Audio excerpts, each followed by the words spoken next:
New England's trusted news source, ABC6 News at Noon. And a good afternoon to you folks. Thanks for joining us today. I'm Casey Cantz. I want to talk first today about the weather out there on this Labor Day. As we look outside on this lunch hour, many of you home today from work, and we hope you planned ahead and weren't planning to have any outdoor plans today. Chelsea Priest here to tell us more about our forecast as we await that rain. Chelsea, good afternoon. Hi, Casey. Good afternoon to all of you. We had a nice Saturday and a nice Sunday, luckily, for this three-day weekend because it is not our most picturesque Labor Day out there right now. So far, much of the area has been dry through the morning with the exception of northern Rhode Island. We can zoom into that northwest corner of Rhode Island and you can see some very heavy rain showing up in the far northwest corner of Rhode Island. And this has been relatively stationary. It hasn't been moving a ton over the last hour or so. And that's why we have a flash flood warning in place for that far tip, that northwest tip of Rhode Island into parts of northeastern Connecticut and up into southern Worcester County. And that's going to continue for a little bit longer. That rain moving very, very slowly and coming down pretty heavy in those locations. Again, a lot of us haven't seen much rain yet, but we're going to continue to see the rain becoming a bit more widespread through the later part of the afternoon and overnight. Some heavy downpours in the forecast. So the green, the rest of us, all of us dealing with a flood watch, and that's going to be in place for the rest of the day today through tonight and into tomorrow. So we're not seeing washout conditions. It's kind of on and off, but the potential is there when you get the rain that it is quite heavy and slow moving. So we're going to watch for ponding on the roadways and all those poor drainage areas that typically flood when we get some rain. That's a possibility through the next 24 to almost 48 hours. I'll have a look at your full forecast in just a few minutes. Casey? All right, Chelsea, thank you for that. We'll check back in. New today at noon, nearly a dozen people without a home this afternoon after a second alarm fire tore through an apartment complex in Providence. First responders on scene since 7 o'clock this morning working to control that blaze.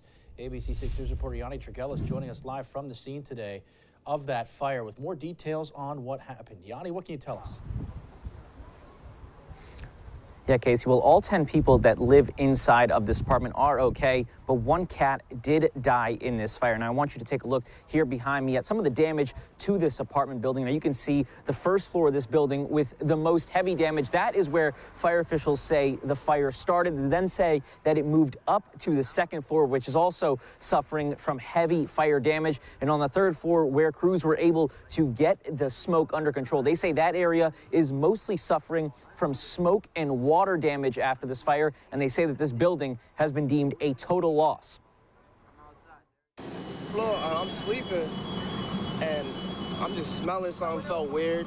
The building alarm started going off, so I'm like, boom, let me so see what's going on. A scary start to the Labor Day holiday for residents on Knight Street in Providence after a second alarm fire broke out this morning. 10 people living inside the three-story complex are now without a place to stay after officials say a fire started in the first floor, resulting in severe damage to the building, calling it a total loss. Now, the Red Cross has been called in to help the displaced occupants. No one's going to be able to go back into this home. We did have one deceased pet. A cat was found on the third floor. That cat belonging to Angel Solomon, the property owner who also lives on the third floor of the building. He says after he realized the building was on fire, he sprung into action, making sure all of his tenants got out, but wasn't able to rescue his cat. He, like the other people who live inside, lost everything. Moving my stuff from the top floor down to my first floor apartment. All my stuff was in my first floor apartment. Everything. Extensive fire damage in the front, first floor, fire damage on the second floor, smoke and water damage on the third floor. Companies had to do extensive overhaul to make sure that this fire was extinguished in the concealed spaces of this building. Jutras also telling ABC6 about the difficulties firefighters faced once inside, saying they were dealing with zero visibility due to the amount of smoke. But they were able to get the flames under control in a short time, keeping the fire from spreading. Those living in the neighborhood who saw the smoke and came out, thankful for the quick response by rescue crews. Really glad that people are okay, but also that the fire didn't spread. I mean, these buildings are really close together too, so. And Jutras also told me that one firefighter was treated for smoke inhalation. He was treated by medical crews, and he later returned to the scene after passing all of his vital tests. And this fire is currently under investigation by the fire marshal. Reporting live in Providence, Yanni Trigell, ABC6 News. All right, Yanni, thank you for that. Also new today at noon, a car rolled over on Thurbers Avenue this morning. Providence police called to Thurbers Avenue just before 6 o'clock this morning for this crash. Despite what it looks like, police telling ABC6 News the driver there only suffered minor injuries. A man was stabbed twice overnight in Providence. Police telling ABC6 a 33-year-old man was stabbed on Gilson Street just before 3 o'clock this morning. That man went to the hospital but is not believed to have life-threatening injuries. Police also say that victim was not cooperative with investigators as they look into why he was stabbed. We told you Friday that Rhode Island State Police and other local agencies were planning to keep a close eye on drunk driving this Labor Day weekend, and state police tell us they made 14 arrests for DUI on the road starting Friday night. That data is current as of 8 o'clock this morning. The Department of Transportation also says typically there is at least one traffic death on Labor Day weekend in the Ocean State, but in the last 5 years, there were 2 Labor Day weekends that saw 3 deaths each. Happening now, Vice President Kamala Harris is visiting Boston. I'm going to show you some video here of the Vice President arriving in Boston by plane just before 10 o'clock this morning. She was greeted on the tarmac by Massachusetts Junior Senator Ed Markey. Harris is visiting to speak with workers on Labor Day. She gave an address to labor leaders at the Park Plaza Hotel and then hosted a roundtable with union members. The Vice President will fly back to D.C. this afternoon. And turning now to the crisis in Ukraine, President Zelensky, in an exclusive interview with ABC's David Muir, accusing Russian forces of using Europe's largest nuclear power plant as a weapon. ABC's Em Nguyen with the latest now from Washington. Growing fears of a potential disaster at Europe's largest nuclear power plant in Zaporizhia. In an exclusive interview with ABC's David Muir, Ukrainian President Volodymyr Zelensky accusing the Russian military of using the site as a nuclear weapon. You see, they occupied our nuclear station. 6 blocks, the biggest in the Europe. It means 6 Chernobyls. It means the biggest danger in the Europe. The two countries have blamed each other for recent shelling around the plant, sparking international concern of a nuclear incident. A team of international inspectors say the plant's power went offline amid fighting this weekend. The lead inspector came out afterward and said, "I am worried." And he warned the potential loss of power to cool those reactors could lead to a meltdown. You and us are already close to danger because there are military people, military personnel at the Toritory nuclear power station. There shouldn't be any military personnel. Zelensky revealed on Sunday Ukrainian forces had retaken 3 settlements, 2 in Ukraine's south and 1 in the separatist eastern Donetsk region. Muir also asked him about the Ukrainian efforts to liberate the southern port city of Kherson, which Russian forces seized in March. But Zelensky wouldn't elaborate, saying he wanted to preserve the element of surprise. It's a very difficult war, and it's a very difficult task. We will renew our territory. We cannot freeze this conflict now. The team of inspectors that were at the Zaporizhia plant are scheduled to brief the UN Security Council tomorrow. The goal is to prevent a nuclear catastrophe. Em Nguyen, ABC News, Washington.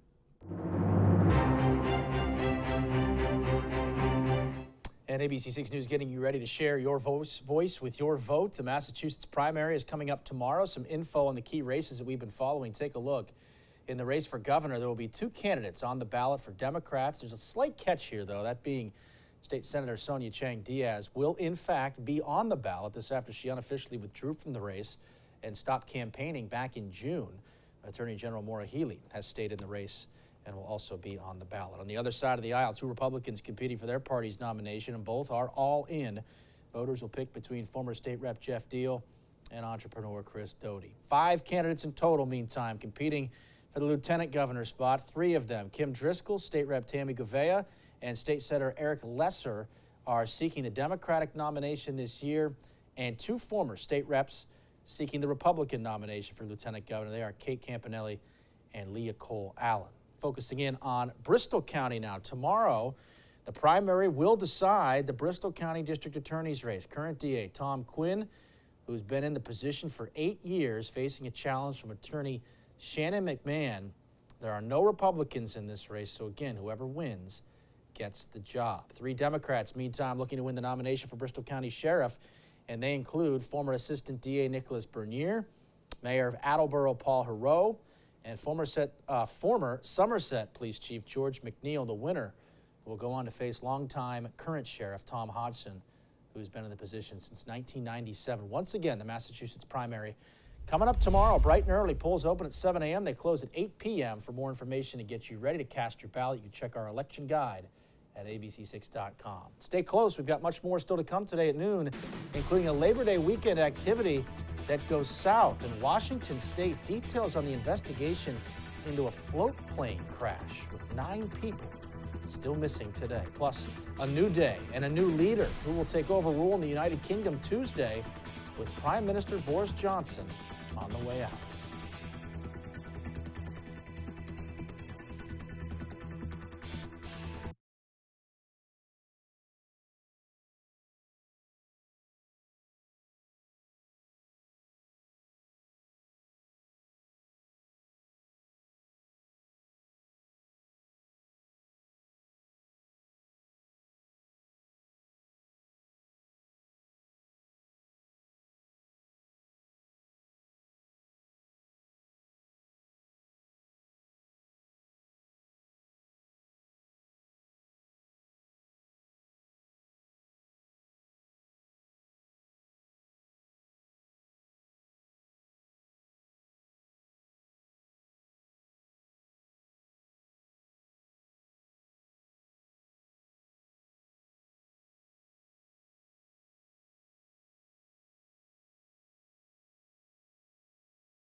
Welcome back. Turning now to national headlines and more.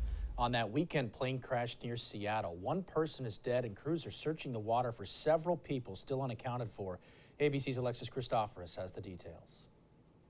One of our neighbors said that his daughter did see the plane falling out of the sky. Becky Wright was outside her home on Whidbey Island just after 3 o'clock Sunday afternoon when she heard what sounded like a loud explosion. Lead medic, aircraft accident in the water in Mutiny Bay. Response fire 3. Witnesses saying the seaplane carrying 9 adults and 1 child descended quickly into Puget Sound's Mutiny Bay, about 30 miles north of Seattle. Officials described the plane as a de Havilland DHC-3 Otter, flying from the popular tourist destination of Friday Harbor to a Seattle suburb. These are rugged airplanes, and they're very, very reliable. Even if the engine fails, they're over water, they can glide the airplane to a safe landing in the water. That didn't happen here, and that's going to be one of the main questions, is why. Local rescue crews and the U.S. Coast Guard rushing to the scene, where bystanders also jumped in to help. There were a couple of Good Samaritans who were on scene very quickly after the incident, who reported seeing some debris in the water sinking, and they recovered a deceased individual. One official saying all 9 people unaccounted for are presumed dead. The search now being described as a recovery effort. Talking about it makes me want to cry. As unfortunate as it is, I hope that the people that passed away went quickly, because I can't imagine. According to the U.S. Coast Guard, the plane was owned by Northwest Seaplanes. Crews recovered debris and the plane's logbook, which investigators hope will help give more clues as to what happened. Alexis Christoforous, ABC News, New York.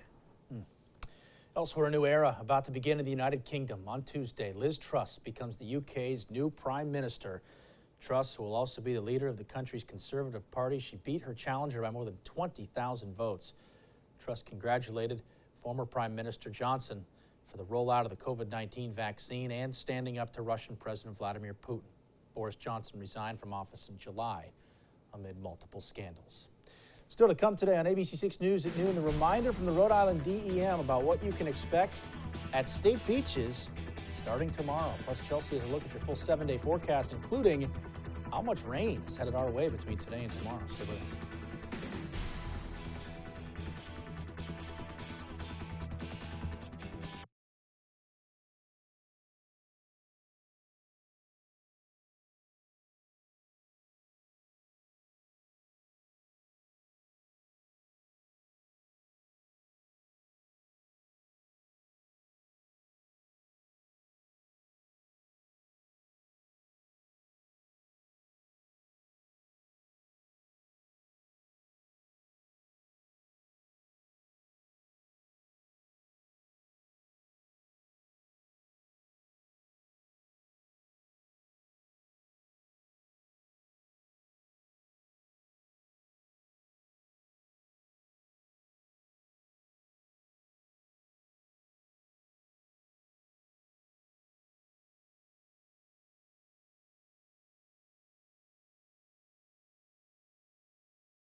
And now, your ABC6 Storm Tracker weather with meteorologist Chelsea Priest.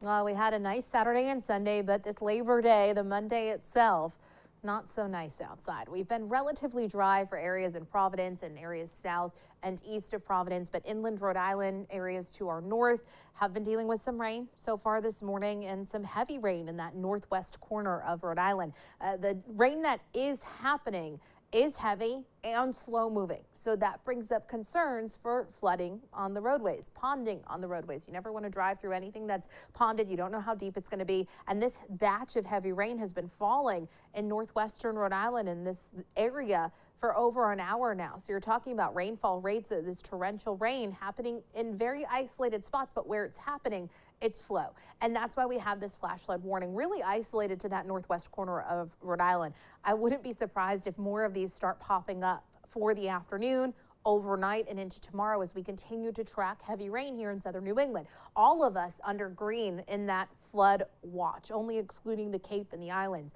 As we head through today, tonight, all the way through tomorrow. Tomorrow, a soaking rain. It looks like a complete washout day from start to finish, really not drying out until late in the day tomorrow. Outside right now, inland spots, especially where we've seen that rain all morning on the cooler side in the low 70s, a little bit farther to the south and especially southeast out towards the Cape, a little bit warmer. Temps in New Bedford in the upper 70s right now, mid to upper 70s out through southeastern Mass. The rest of us inland have the clouds, have the showers, and that's why we're seeing some cooler temperatures.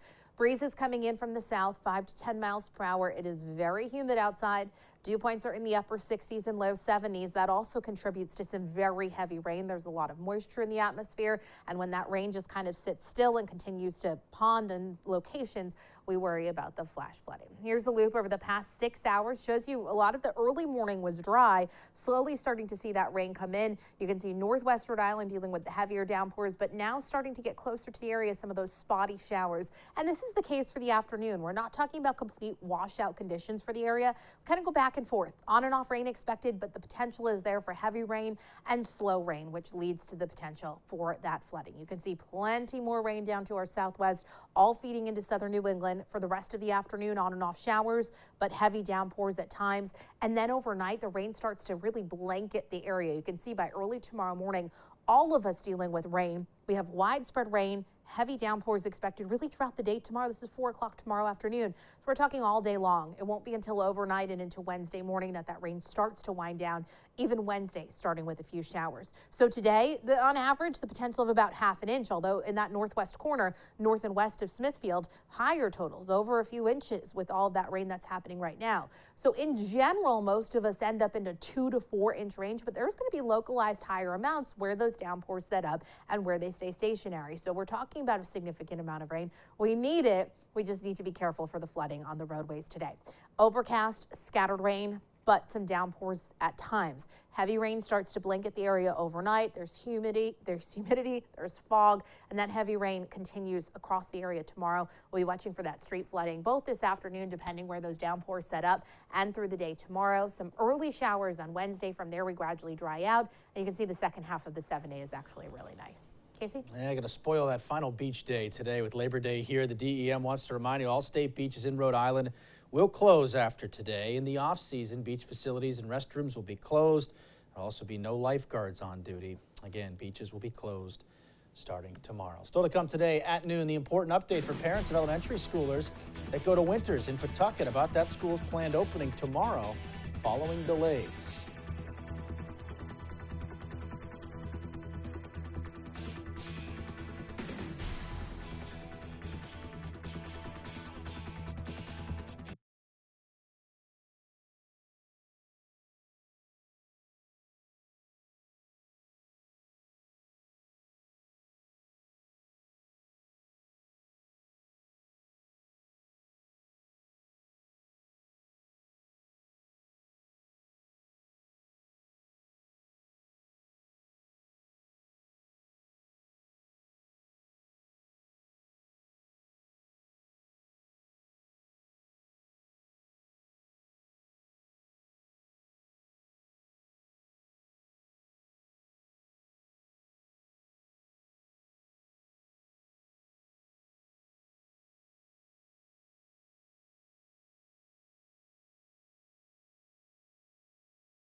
Welcome back. An ABC News update now out of Pawtucket. ABC6 News update out of Pawtucket. Now, after a week delay, the Winters Elementary School is set to open tomorrow. The superintendent making the announcement official this weekend after the department was cleared to start classes this week. The school was slated to open, you remember, on Wednesday, but the school committee said a failed fire alarm battery was what caused the pushback. Mayor Don Grebian telling ABC6 he regretted not having backup plans for the school's openings.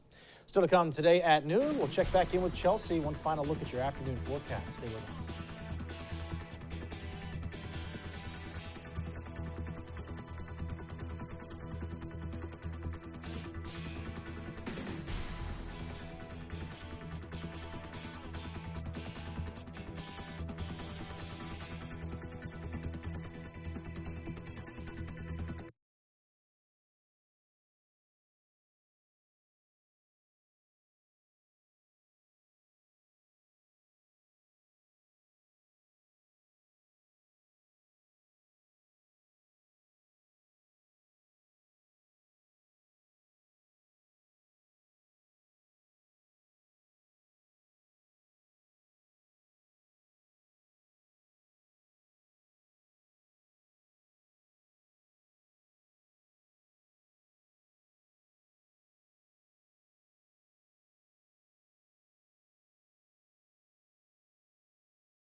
Well, we have on and off showers continuing through the rest of our Labor Day afternoon, but the potential is there, even though it's not complete washout conditions, for some really heavy rain, and it's slow moving. So we're going to watch for flash flooding outside for the rest of the day today through tonight. Tomorrow looks like a rainy day from start to finish for all of us. Temperatures only in the 60s. From there, we gradually start to dry out. We'll get a little bit brighter from there on, and the second half of the Wednesday is a completely different looking forecast. But the rain that we get today, tonight, and into tomorrow, we're talking about 2 to 4 inches. We need it. There's going to be some locally higher amounts because of those downpours. So it's kind of that double-edged sword where we need it, but then the ground can't soak it up that fast, and we deal with flash flooding concerns. So you never want to drive through the roadways. If anything's flooded, obviously slows things down, is a big headache. Luckily, not a big commute today, but tomorrow, rain all day long, and that's going to add to it. So it's a tough situation when we need it, but it's coming too quickly. Kelly's going to have a full update for you this evening, beginning at 4, but quite a bit of rain on the way for the start of this week. We'll look forward to that mid to late week dry out. We'll need that too, just as we need the rain. Yeah.